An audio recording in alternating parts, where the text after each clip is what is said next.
Bé, fixeu-vos bé, i això ja estem explicant totes les intimitats, el Frank i jo, jo vaig dir, no vull posar a la presentació res de transformació educativa. Perquè arriba un moment que entrem en un bucle, que avui jo crec que a la taula rodona ha quedat molt clar, que sembla que l'única cosa que hem de fer és fer coses per canviar. I jo crec que justament això és el que ha de quedar clar. A mi m'agradaria parlar avui de realment el que és essencial en educació. Quines són les coses que no podem oblidar quan estem plantejant-nos com millorar en educació. Està claríssim que el món ha canviat. I és evident que hi ha hagut un canvi que va ser el tema, per exemple, d'internet i dels buscadors, i ara és la intel·ligència artificial i la intel·ligència artificial generativa. I és 1000 canvis a nivell moral. En parlaré després quan parlem de temes de futur.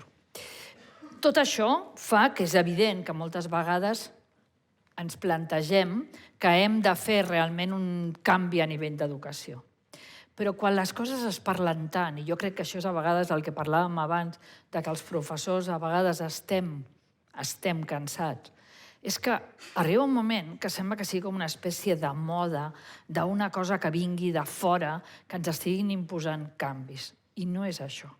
És a dir, a mi m'agradaria veure, perquè sempre quan parlem del que és essencial hem de veure amb els porquès, per què són les coses. Aquesta diapositiva, que a més m'encanta com està escrita perquè la vaig agafar d'una escola de Mallorca, ens parla del tema de l'escolarització.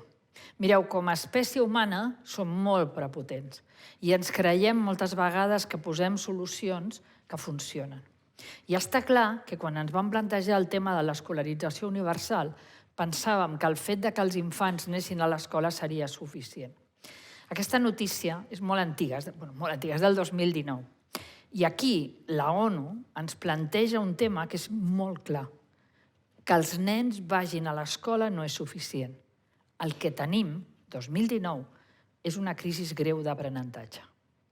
Perquè que els nens vagin a l'escola no ens garanteix que aquests alumnes tinguin un aprenentatge rellevant, que aquests alumnes aprenguin i realment confiïn. Quan es va fer la proposta, la declaració de Sincheon a Corea, que va establir una mica el desenvolupament concret del que és l'objectiu 4 de desenvolupament sostenible, fixeu-vos que per ser, la llegiu millor vosaltres que jo, que per ser una declaració internacional és molt valenta, perquè ens parla d'extrema urgència, ens parla de mesures agosarades. És a dir, estem realment davant d'un problema que és greu. Assegurar que realment els nostres alumnes aprenen i que assegurem una escola per tots. I senyors, jo crec que parlàvem abans de les coses que com a mestres, com a professors ens angoixen, l'atenció a tots els infants a l'aula, el garantir que tots i cadascun dels alumnes que tenim a l'escola tenen un aprenentatge rellevant i aprenen, és de les coses que ens amoïnen més, que ens ocupen més i que ens angoixen més. I aquí jo crec que és un dels temes que nosaltres hem d'enfocar clarament. Com assegurem, quins àmbits de treball fem, quines línies de transformació establim per assegurar que estem avançant en una escola que doni resposta a tots els alumnes. I aquesta pregunta, aquesta diapositiva d'ara la poso per passar pàgina. Senyors, jo he estat a Xile fa un mes, he estat 5 setmanes a Xile. Conec Xile, Equador directament i altres països d'Argentina també. I en aquests països, concretament a Xile, van estar 2 anys amb l'epidèmia de Covid. Amb l'epidèmia de Covid i les escoles tancades. El tema del Covid ens ha afectat molt, sí, és evident. Però, senyors, no és una causa amb la que puguem actuar. I jo us dic que potser arriba el moment de pensar el Covid ha provocat una sèrie de situacions, entre elles el problema de donar-nos compte que potser el més important no és que els nens vinguin a l'escola a aprendre, sinó que el més important que es fa a l'escola és conviure. I aquí nosaltres que hem d'entomar clarament l'educació emocional dels infants. Però a partir d'aquí, senyors, passem pàgina. Passem pàgina i pensem com actuem davant d'això. I això vol dir clarament que hem de treballar en un entorn on donem confiança als alumnes. A mi una de les coses que a vegades em pregunten i va de mates. Com fem perquè els alumnes aprenguin més mates? I a vegades m'ho pregunten mestres de quart, de cinquè, de primària. Donant confiança a tots els alumnes de que poden aprendre mates. És que el nostre problema és que tenim alumnes o alumnes amb problemes amb faltes d'ortografia que quan estan a cinquè de primària tenen el convenciment de que l'escola no és per ells i que l'escola no els hi dona resposta.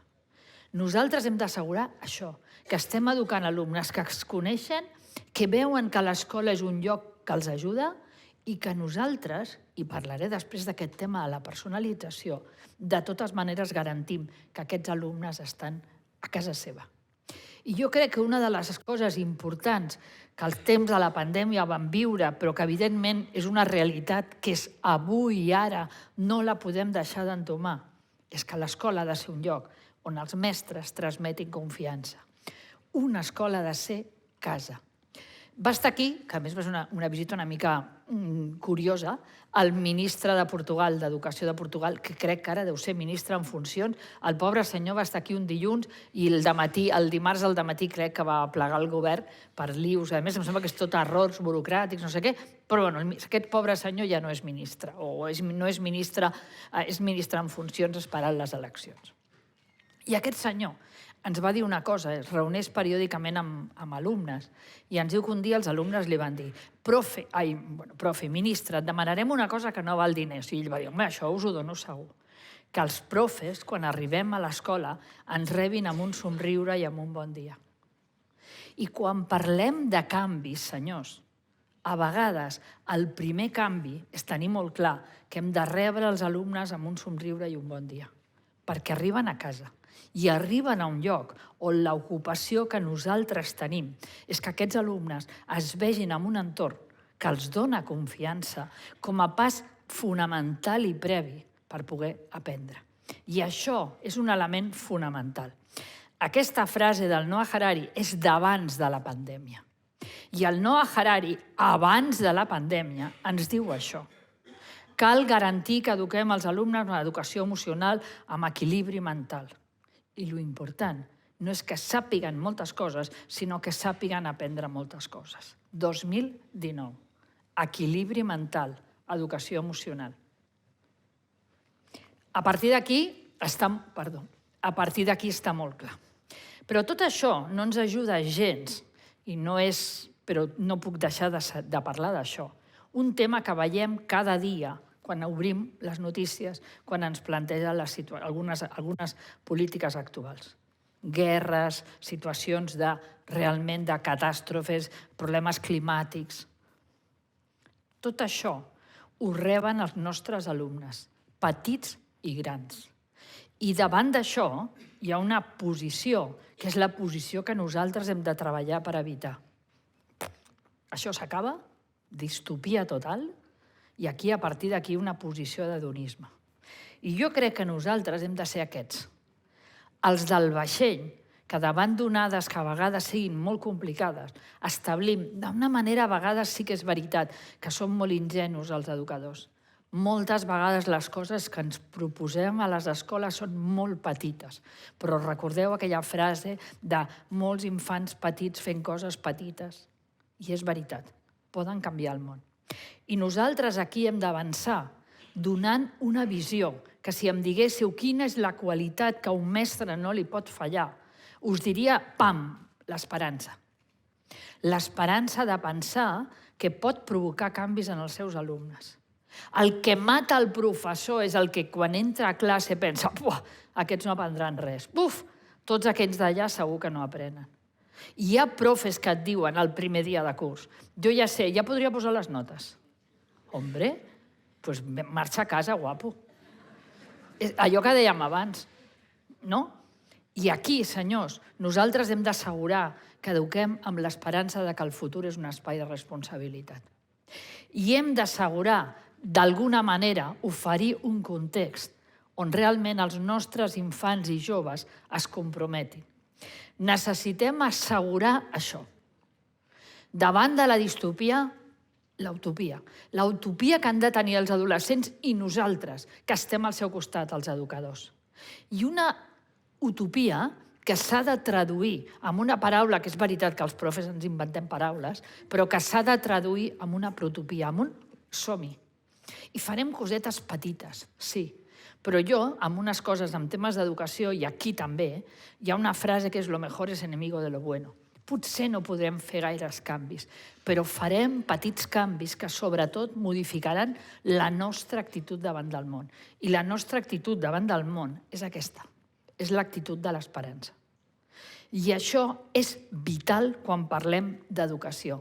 I això és vital que nosaltres ens gravem aquesta frase i potser ell ho diu una mica diferent, jo l'he transformat una mica la frase de l'Andrés Schneider amb tota la confiança. I és una frase que aquests dies ens hauríem de posar i gravar a les sales de profes. Sí, senyors, nosaltres tenim realment les eines, i això és Freire en vena, tenim les eines per ser capaços d'aconseguir que el nostre món, que a vegades és aquell de les onades terrorífiques, pugui anar una mica millor, assegurant una bona formació, assegurant una educació que sigui realment un antídot contra l'odi, contra les capacitats de fer. I tenim la segona pota. Una escola que doni resposta a tots els infants i una escola que eduqui la confiança en el conviure amb les possibilitats d'un futur d'esperança. I me'n vaig a la tercera, que és una mica, comença menys poètica, però la tinc que posar amb unes... Això. Nosaltres hem viscut, sobretot jo, que soc més vella, hem viscut amb el paradigma de dalt. I sobretot transmès per les nostres famílies. L'educació era un ascensor social i l'educació em permetia arribar a un món d'estabilitat on a partir d'aquí jo podria ser un advocat, podria ser professora, i podria anar vivint més o menys. Com totes les gràfiques agafades així són exagerades, potser sí, amb petites formacions i actualitzacions, però jo estava preparada per la vida. Avui en dia això no existeix. I la situació en la que nosaltres ens trobem en el món laboral i en el món personal és la situació de baix. I què passa quan jo ensenyo aquesta gràfica en molts claustres? Perquè l'ensenyo molt, us asseguro, perquè crec que és molt important que l'assumim. Que la gent diu, ostres, quina por. Quina por o quantes oportunitats? Quina por o quantes maneres de poder viure amb intensitat les coses? Potser hem de canviar el nostre xip davant d'això.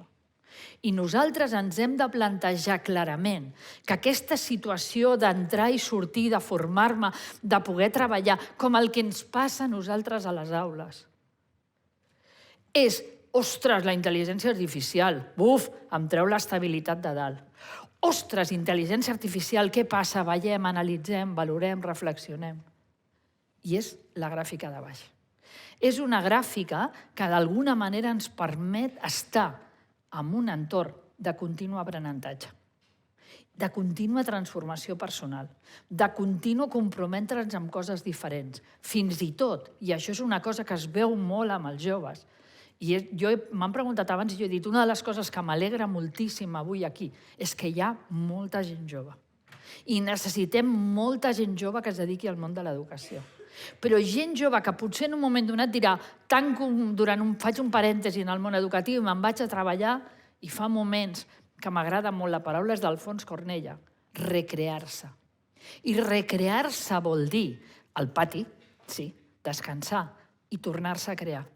Aquesta recreació és molt positiva perquè ens ajuda a fer i a viure les coses amb més intensitat. Però és evident que si aquest món és així, això que tenim posat a totes les nostres webs de les nostres escoles no són paraules.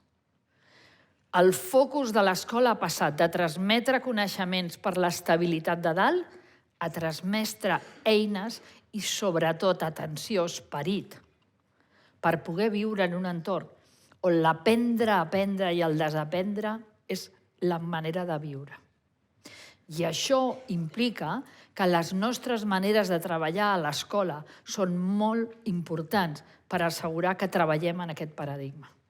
I això no és fàcil, perquè això vol dir que estem treballant amb persones que quan estem parlant d'un fracàs escolar no és que aquesta persona no assoleixi els continguts de quart d'ESO, de segon o del que sigui.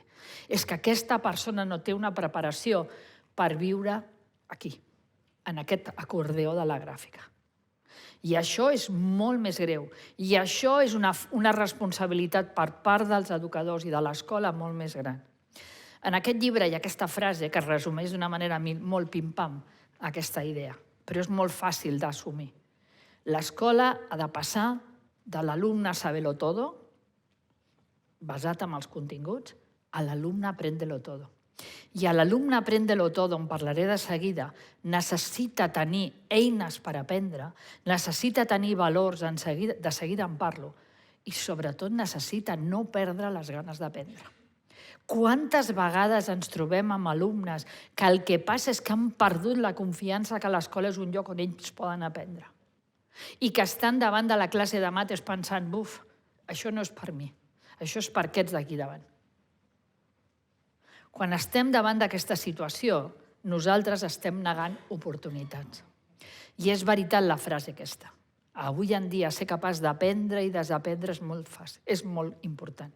I fixeu-vos bé que el que ens passa quan diem als professors que estan neguitosos, als professors que els hi costa transformar-se, és que no saben desaprendre.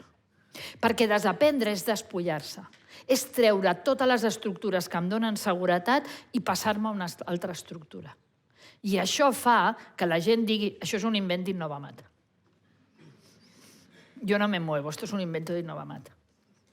I nosaltres necessitem que aquests professors se n'adonin que tenir una actitud de veure que qualsevol concepte, qualsevol manera de treballar, qualsevol metodologia és una eina que m'ajuda a fer millor la meva feina en un entorn en què ser professor és una altra cosa. I aquí tenim les tres potes. Una escola que doni resposta a tots els alumnes, una escola per conviure, que aculli amb esperança, i una escola on realment aprenem a aprendre. I això implica canvis importants. Implica canvis importants amb els alumnes, implica canvis importants amb els educadors, amb el claustre, implica canvis importants també per treballar-ho amb les famílies. Implica més treball. Quan l'escola no ensenya, sinó que educa, això és una tasca conjunta amb les famílies. I no em vull ficar en lius, però fixeu-vos bé el que ens passa ara. Les famílies obliden i deixen tota la seva potencialitat educativa en mans de que les escoles prohibeixin els mòbils. Hombre, i el treball conjunt, i l'educació compartida. L'escola prohibeix el mòbil, resoldrà els problemes dels mòbils, de les xarxes socials, segur? O aquí cal un treball conjunt, un treball compartit? Potser que anem plantejant-nos aquestes coses. Aquí, en aquest entorn, necessitem clarament això. Aquesta frase és una frase que molts de nosaltres entomem quan parlem de temes de personalització i tutoria. Si hem d'educar un alumne que sigui capaç de conduir la seva pròpia vida, necessitem treballar amb els temes d'autoconeixement. Quines són les meves fortaleses? Quines són les coses que jo haig de millorar? I a partir d'aquí haig d'estar preparat per l'acordeó, per aprendre, per desaprendre, per tornar a reinventar-me. Perquè aquesta és la vida plena d'oportunitats que tindran els nostres fills, els nostres nets. És aquesta vida.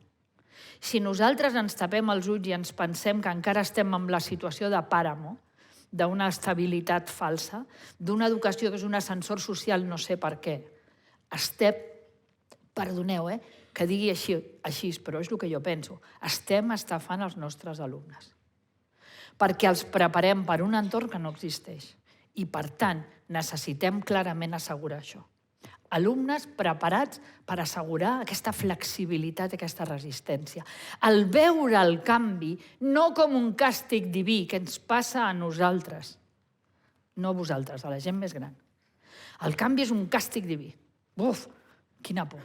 No senyor, el canvi és un món ple d'oportunitats, on surten oportunitats de fer coses diferents. Però vull entomar amb una cosa que és molt important. Aquest canvi implica educar persones autònomes amb molta capacitat d'autosuperació. Ara entro en el tema. Per nosaltres, i aquest model és un model de Virolai, tinc aquí dues companyes de Virolai que avui han vingut, i la Montse Brau, que també col·labora amb nosaltres. O sigui que aquí tenim una representació. Aquest és el nostre arbre de l'educació. I en aquest arbre, fixeu-vos bé que és un arbre. Aquí li he retallat una mica en el dibuix les arrels, però és un arbre amb fortes arrels. Educar avui en valors, de seguida ho veiem, és vital i clau. I educar en valors, senyors meus, vol dir tenir intencionalitat i pla d'educar en valors. Tots vosaltres, igual que m'han fet firmar a mi de la imatge, tots vosaltres firmaríeu pim-pam. L'escola educa amb esforç? Sí, i tant. I com?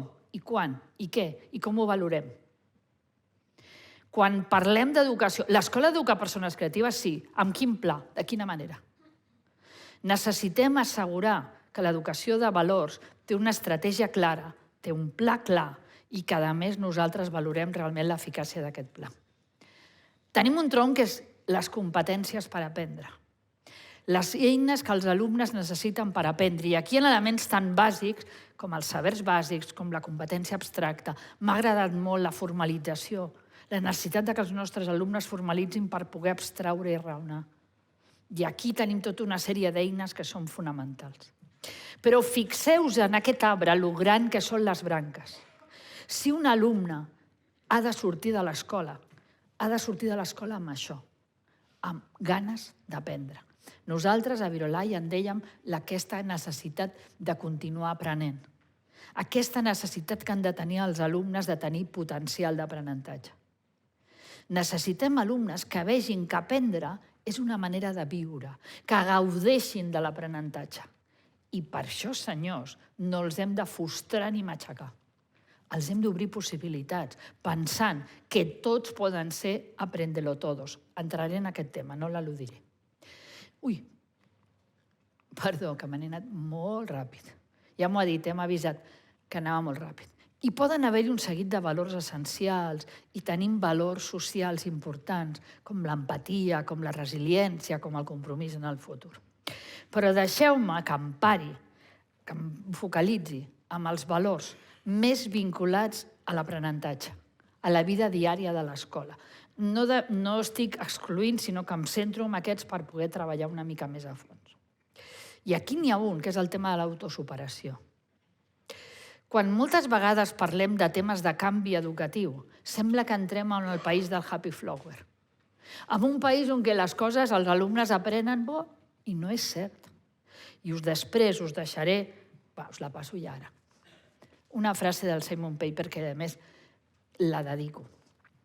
Fixeu-vos bé la importància que té això. En la nostra escola hem d'educar, i ens ho ha dit la Cecília abans, alumnes que no perdin les ganes d'aprendre. I quan un alumne no perd les ganes d'aprendre, nosaltres li hem d'ensenyar amb fets que això requereix un esforç. Però que aquest esforç dona la satisfacció del deure complert d'haver aconseguit el que ens proposava. Educar amb l'autosuperació, educar amb la perseverança i amb una cosa que, a més, a mi m'agrada molt d'Innovamat, que és l'anàlisi de l'errada. Ens equivoquem, analitzem per què ens hem equivocat, aprenem de l'errada i ho tornem a intentar, perseverança. I ho torno a intentar perquè el profe no m'ha dit a veure, si aprendes, si no t'ha dit, vinga, aprenem junts, que podem. I fixeu-vos bé que això és molt important que ho entomem. Nosaltres necessitem assegurar això, autosuperació. No m'esforço perquè em manen, m'esforço perquè jo me n'adono que és la manera que tinc de créixer com a persona, d'aprendre, de ser millor, d'avançar cap a l'aprendelo todo. Quan m'equivoco, l'errada no és un càstig, no és una sanció, no és un rojo, com diuen a Xile. No. Quan aprenc, nosaltres el que fem és veure per què m'he equivocat, analitzar l'errada i a partir d'aquí continuar. Però atenció a les dues. Una està molt vinculada al tema de potenciar els valors humans, curiositat i creativitat. Curiositat i creativitat, conjuntament amb altres elements, seran elements determinants per focalitzar la nostra acció educativa en temps d'intel·ligència artificial. Però curiositat i creativitat no és pintar de 40 colors, que sí que també. Curiositat i creativitat vol dir analitzar la realitat d'una manera diferent, ser capaços de fer-se preguntes realment creatives, buscar, adonar-se'n que buscar solucions creatives no és tenir una xispa que t'agafa en un moment, sinó ser capaç de perseverar per trobar la millor solució. I aprendre que la millor solució no la troba un geni, sinó un equip que treballa conjuntament. I és ficar-nos al cap que els alumnes venen a l'escola, com ens deia el Wagensberg, acabar amb més preguntes que respostes. I això, senyors, canvia el nostre paradigma de professors. No sóc jo el que faig que un alumne aprengui, l'alumne aprèn per ell mateix. I jo l'acompanyo en aquest procés, gràcies a la meva expertesa professional i amb la meva confiança en ell. I me'n vaig amb un tema que es treballa molt en Innovamat i que a mi em dona molta confiança, que és el tema de la reflexió i la concentració. Senyors, el nostre món és això, pim-pam, ràpido, a altra cosa. I necessitem clarament treballar amb els nostres infants la reflexió i la concentració. Necessitem assegurar que els nostres alumnes, si volem treballar l'esperit crític, hem de treballar la reflexió, hem de treballar la concentració, hem d'assegurar que aquests alumnes aprenen realment d'una manera reflexiva i no és pam, tinc una solució. Ho deia abans amb la creativitat. No, a vegades és dir-los, tornem enrere, i aquesta solució és bona? Has pensat si fas això, si passa això? Matemàtiques. Quan els alumnes estan fent dilemes, jo vaig veure com treballaven amb temes de primària i com les propostes de tots s'escoltaven. Això és brutal per aconseguir confiança. Però, a més, es recondueixen per assegurar que els alumnes van construint coneixement. Això, senyors, és treballar a poc. Això és assegurar que nosaltres ens assegurem d'alguna manera que estem avançant amb una proposta educativa que garanteix que els nostres alumnes no perden la confiança. I com comencem? És a dir, som-hi, però com? Evidentment, i no m'entretindré molt amb això perquè ho hem parlat molt i, a més, jo crec que una taula rodona de les més maques a les que jo he assistit sobre lideratge. Em sap greu perquè estava jo, però no, les aportacions dels altres i el moderador, el Frank, ho ha fet de meravella i hem aconseguit realment una taula rodona molt potent amb reflexions molt bones. És evident que el lideratge és vital. Líders que tinguin un somni, que vegin lluny, és veritat, el focus que ens deia l'Antoni. Però necessitem, sobretot, líders que siguin capaços de convèncer, de transmetre, d'assegurar que això arriba a una proposta concreta. Un líder no és un somiador ni un guru. Que no, que les coses no van de dalt cap a baix. Les coses pugen i baixen, es fan bullir i a partir d'aquí això va avançant i progressant. La transformació s'ha de viure a l'aula. Els canvis no es fan en els despatxos de direcció ni... No. La transformació s'ha de viure i ha de ser evident a l'aula. Necessitem assegurar aquesta reflexió de tot, aquest pujar i baixar, el fet que al final valorem i revisem si realment el que hem fet és eficaç. Sí, us ho he dit abans, les ulleres progressives. Les ulleres progressives que asseguren que estem garantint en el dia a dia que les coses funcionen, que tenim un pla a mig termini, però que tenim realment, som capaços de veure més enllà. Necessitem això, un projecte que estigui compartit per tots. I això implica diàleg, i això implica pujar i baixar, i això implica donar motius, i això implica prendre cafès amb les persones que a vegades no veuen clares les coses. I això implica pujar i baixar, fer bullir i treballar conjuntament tots. I com treballem amb cadascun dels àmbits? Com treballem amb les famílies? D'entrada, assegurant això. Temps d'escolta, un temps de reflexió amb elles. Escoltem-les. Tenim por. Escoltem a les famílies que es queixen, a les que es creuen que la nota més important és que quan entren a P2 o a P3 ja et pregunten les notes de selectivitat. Escoltem aquestes famílies. Fem-los veure l'error que tenen. Però ho fem amb raonament, amb calma, amb reflexió, per assegurar que comuniquem adequadament i comuniquem amb empatia, amb assertivitat i entenent una cosa, que els fills no es poden tornar. Moltes vegades, i jo això ho he dit moltes vegades, amb un profe a vegades és, perdó, un fill amb problemes, el que necessites tu. Perquè potser podràs entendre millor a la família que a vegades t'està explicant una situació i nosaltres fem uns judicis que a vegades ens farien tremolar. L'altre dia una persona, el Jesús Guillén, de Neuroeducació, em deia d'una mare que li va dir que una mestra d'infantil, és molt bèstia, li va dir, tu hija a la universitat no va ir, hazte la idea. Joder, és que té una brújula allí, de bruixa total, per saber les coses. Per l'amor de Déu, a vegades els fills no es poden tornar i nosaltres hem d'entendre que cadascun dels alumnes té un pare i una mare i, com deia el Toni, són el més estimat de casa seva. Col·laboració, treballar amb ells, ajudar. Estem junts. I me'n torno, no vull tornar a parlar dels mòbils, però és evidentment la coherència entre tot el que fem. En educació, el que no suma no resta, divideix. I això vol dir que ens cal assegurar aquesta comunicació, aquesta coherència entre tots. I necessitem assegurar que avancem per garantir que estem educant persones, ciutadans, no són tasques separades. Hi ha una coseta que diuen que la va dir el Mújica, aquest que va ser presidente d'Uruguai, però jo crec que no, perquè no m'imagino aquest senyor dient aquesta bestiesa. En la escuela se aprende y en casa se educa. I la gent veu la frase, no sé, i escrivint, me gusta, però què te gusta? Quan has vist tu que a l'escola no s'eduqui? I quan has vist, perdó, que això és més greu i és una de les causes de més problemes a nivells d'aprenentatges, que a les cases no s'aprèn? D'un alumne, i això és un problema que infantil en aquests moments estem veient, d'un infant que se li parla, que se li expliquen coses, que se li llegeixen contes, que està veient, a un alumne, i això, un nen, perdó, un infant, que la mare està amb el mòbil tot el dia enganxada i no parla. I ja no estic parlant de situacions dramàtiques socials, sinó a vegades de posicions personals. Senyors, aquí hi ha una diferència, Aquest nen aprèn, el nen que se li llegeix, que aprèn moltes coses a casa. Per tant, això és una feina de coherència total. I això els hi hem de dir moltes vegades als pares.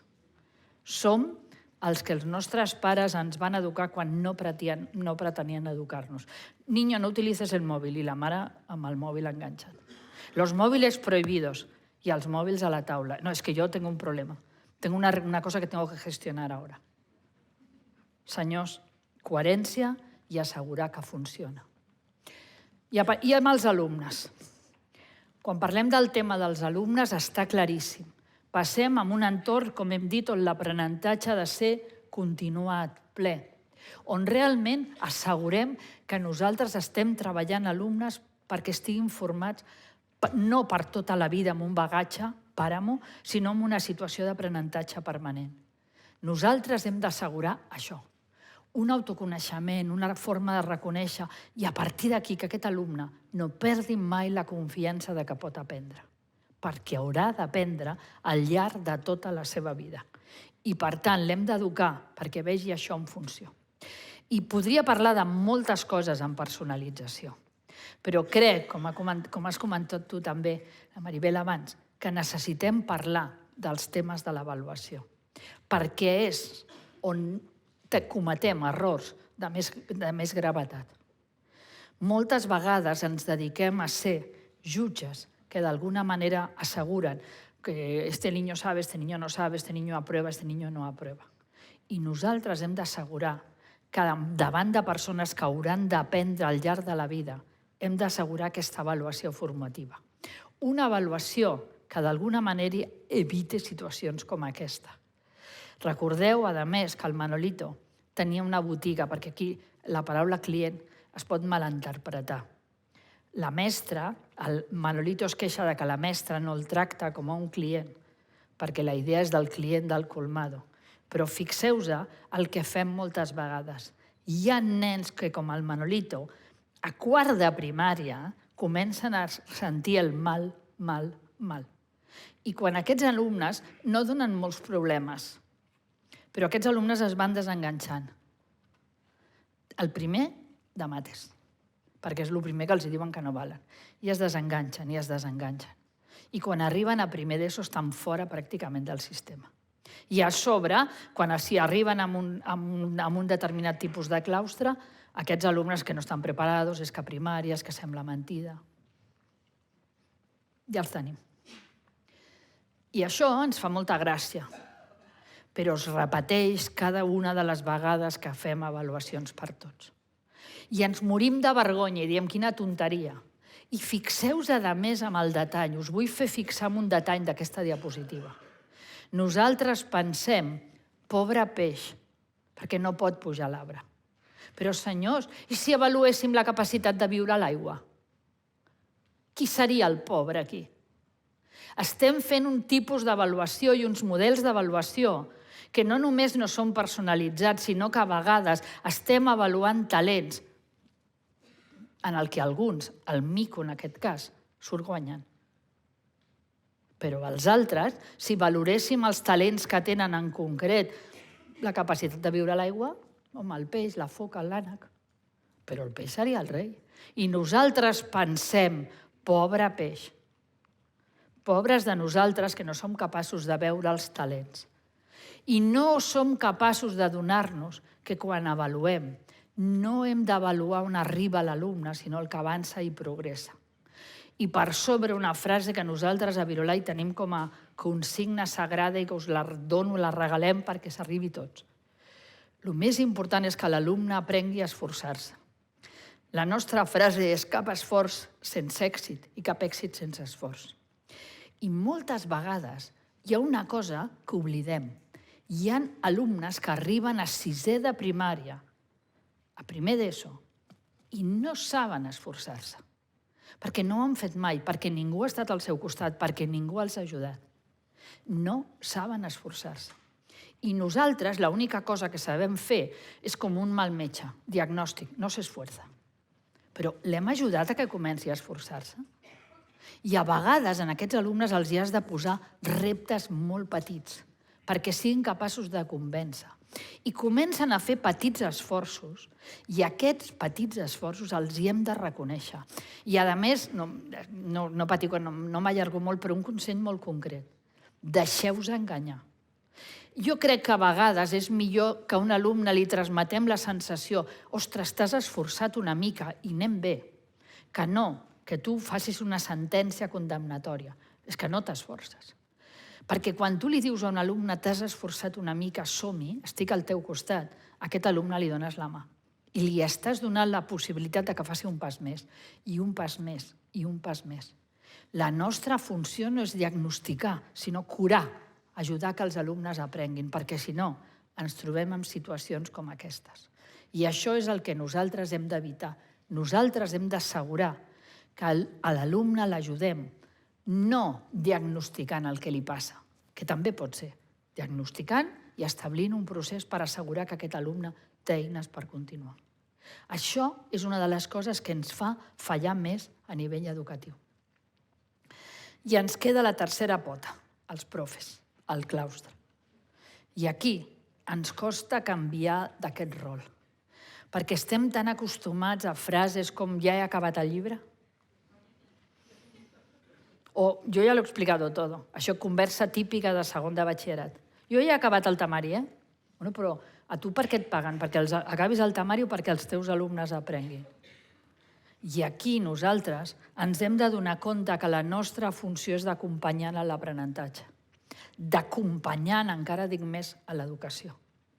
I del profe jutge, que ens encanta, és la funció que sabem fer més. El profe fiscal, que és el profe que va enganxar els alumnes. Moltes vegades, i aquí entrem en un tema que és dur d'assumir, però és veritat, perquè tenim profes que arriben a les aules sense recursos per gestionar un grup i per gestionar grups que són complexes. Aquí cal una preparació per assegurar. Però tenim profes que arriben a les aules amenaçant, renyant, enfotent-se dels alumnes perquè no ho saben fer d'una altra manera. Però atenció, perquè això implica que a vegades actuen com a models de bullying. I això és molt greu i no hi ha una mala intenció per part seva, però sí que hi ha un element que nosaltres com a equips directius hem de tenir present. Calen recursos i formació per assegurar que els professors saben actuar i treballar en una aula que és diversa. Això és vital que nosaltres ho entomem, perquè hem de passar a ser el mestre sensei, el Kung Fu Panda, el mestre que no acomboia, perquè, atenció, aquesta és l'altra cosa. Coses de la transformació educativa. Esto es una juerga contínua. Els projectes és el no va más. Els nens es passen fent temes que no tenen res a veure amb el currículum. I per què? No treballen temes que no tenen importància. I l'altre tema, aprobado general. I no és això, senyors. És estimular l'esforç, és assegurar que aprenen de les errades, és assegurar que reflexionen. I això requereix un mestre que està al costat, que acompanya i que d'alguna manera està al seu costat. Això és la visió. Ens falta temps, els nivells dels alumnes, obsessions moltes vegades per la falta de temps, és que no tenim temps, és que avui a segon de batxillerat. Però davant d'això, nosaltres tenim aquesta lliçó. Això és una lliçó d'humilitat per tots els profes que es creuen que quan han explicat el cub de Rubik han acabat. Els alumnes veuen això i en realitat aprenen aquesta cosa d'aquí, les 6 cares. I nosaltres ens pensàvem que eren capaços d'aprendre tot això. I a més ens quedem amb la consciència tranquil·la, ja l'ho he explicat. L'alumne, la sensació que... Això és la sensació també vostra, pobre, que us estic matxacant amb 1000 idees. Vosaltres esteu aquí, després us quedareu, evidentment, i això també ho ha explicat la Cecília, amb les 6 idees que estan més vinculades al que vosaltres, idees prèvies que tenien i que més us interessa. I sou els alumnes, perquè aquesta és una d'altres coses dels profes, sou els alumnes als que el sistema d'aprenentatge funciona. I això fa que nosaltres com a profes a vegades ens enganyem. Això, i vull recordar-lo molt, ens ho deia molt en Domènec, el professor que va morir ara a l'abril, ens deia, moltes vegades nosaltres ens creiem que dient una cosa els alumnes ho aprenen. I no és això. Alguns alumnes ho aprenen perquè són capaços del seu cap processar. A la majoria passa per aquí. I només quan ells entren en un procés intern de reflexió són capaços d'aprendre. I això és el que nosaltres hem d'assegurar. No hem de tenir por d'explicar moltes coses. És evident que hem d'esporgar el currículum. I hem d'esporgar el currículum per assegurar que treballem en profunditat i que ens podem realment arremangar per assegurar que els nostres alumnes aprenen a esforçar-se, aprenen a equivocar-se, aprenen a resoldre els errors, aprenen amb calma i amb reflexió per assegurar que l'aprenentatge és veritable. Això és molt clar i és veritat. Realment, les persones només aprenen quan nosaltres fem nostres els coneixements. Però com a profes som absolutament engreïts. I això a vegades, la diapositiva del cub de Rubik, que suposo que estarà a la vostra disposició, ens l'hauríem de posar moltes vegades. Quan ens creiem que per haver dit una cosa, també ens passa a vegades com a equips directius. Jo ja ho he dit al claustre, tu ho hauràs dit, però has dit 40.000 coses, com jo avui. Quantes coses d'aquestes arriben a les persones? I aquí jo crec que està molt clar, amb aquest senyor que vam tenir la sort que vingués a Barcelona i ens planteja clarament el que representa el repte de l'aprenentatge, el canvi de rol que hem de fer els professors. Estem en un moment on realment nosaltres hem de tenir molt clar això, assegurant que estem treballant en equip. I és evident, hem parlat abans de la importància de la codocència, d'obrir portes, de fer el que faci falta. Treball en xarxa, treball conjunt, visió global dels alumnes, assegurant realment que la tasca més important és assegurar que aquests alumnes nostres s'eduquen, treballen i són capaços d'aprendre per si mateixos. I aquest clima de l'aula, que no ha de ser un clima on l'alumne tingui por, sinó un clima on realment nosaltres aconseguim que els nostres alumnes ens preguntin, ens diguin, siguin capaços de donar-se que tenim una infraestructura escola que serveix perquè ells aprenguin, que serveix, i me'n vaig al principi de tot, perquè tots els alumnes aprenguin amb confiança, amb col·laboració, i tots se n'adonin que l'escola és per ser. I això requereix aquest mestre, el mestre que et mira als ulls, el mestre que et somriu, el mestre que t'exigeix, perquè sap que tu pots donar el màxim de les teves possibilitats. I t'exigeix des de l'afecte i des de la confiança. Això és el mestre que nosaltres necessitem. I és veritat que aquest mestre té això. És un mestre que moltes vegades ser mestre és una cosa bastant dura. I això també s'ha de reconèixer. Però s'ha de reconèixer des de la professionalitat. És veritat que necessitem persones amb una especial sensibilitat educativa, però hem de treballar des de la professionalitat, des d'assegurar que estem fent bons professionals de l'educació. I com hem dit a la taula rodona tots, de manera absolutament conjunta, no és una qüestió de córrer. És una qüestió de tenir molt clar el tema i de tenir molt clar que això no s'acaba. És una espiral d'assegurar que entrem en un procés de transformació permanent. És una manera de viure, és una manera de valorar les coses. I permeteu-me que us regali la frase que per mi ha sigut i és en aquests moments una manera de veure les coses. És somiar i perseverar per aconseguir-ho. Hem d'assegurar que els nostres somnis es fan realitat. I si nosaltres creiem que l'escola ha de ser per tots, hem d'assegurar que treballarem per aconseguir-ho. I això vol dir pujar i baixar, vol dir establir fites a curt termini, a mig termini, refer coses. Somiar i perseverar. I ho sento, també estic jubilada, tinc més llibertat de pensament. Crear i desafiar. Jo crec, i aquí els que hem estat aquí, els que tenim molts anys, hem tingut en molts moments la sensació de que a vegades hi ha coses que no és tant la llei, sinó, per dir-ho així suaument, l'esperit de la llei, o és igual, l'interès dels alumnes. I és crear i desafiar, fer propostes que vagin més enllà de les coses. Perquè el més important és assegurar que estem focalitzats en el millor pels alumnes. I la tercera frase us semblarà menys romàntica, menys filosòfica, però és molt important que la tinguem present. És pensar en les persones, però prendre decisions amb dades. Prendre decisions en funció de l'avaluació i de les dades objectives, qualitatives, quantitatives, com siguin, però tinguem dades. La nostra feina té un greu problema. És una feina amb la que treballem amb el cor i amb el cap. I el cor a vegades ens dona males passades. Depenent del moment del trimestre, l'altre dia veia una diapositiva d'això, la nostra cara de professor, la nostra sensibilitat, les nostres percepcions són unes o unes altres. Prendre decisions en funció del cor a vegades ens traiciona. Ens fa veure els gots mig buits. Ens fa veure que només veiem tot negre. I això a vegades com a directius ens passa. I nosaltres hem de ser capaços de donar-nos que no. Que tenim dades, que el que deia abans m'ha agradat molt de la presentació de aquest any és especial. I si tenim dades ens adonarem que els anys no són tan especials i que les coses que ens passen a finals de novembre, abans del pont, cada any a principis de desembre ens passen exactament les mateixes. I per tant, quan tenim dades, prendrem decisions més d'acord amb les persones, d'acord amb els nostres somnis i amb les nostres maneres de fer. Moltes gràcies i disculpeu la pallissa.